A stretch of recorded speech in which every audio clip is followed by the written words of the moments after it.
Well, let me just I mean, respond to that because I think there's no doubt that Russia tried to meddle in the election. mhm. And if you don't believe me, just ask then Senator Rubio, who was chairman of the Intelligence Committee, and put out a lengthy, I thought, very thoughtful report, back in the days when Marco Rubio was thoughtful, and saying essentially that yes, Russia tried to influence the election.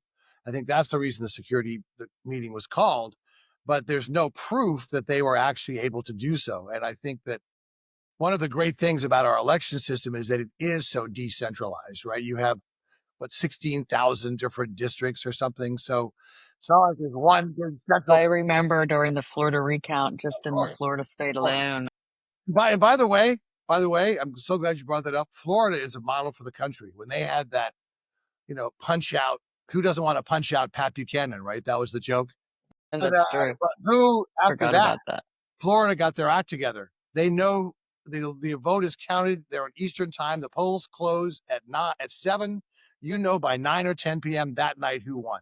And frankly, there's no reason other states can do that. Now, some states, in fairness, like Pennsylvania, have been hampered because the legislature passed a law banning the counting of mail-in votes until election day, which is absurd. The only reason I see that is done is to make it go on longer, and that is more chance to contest it.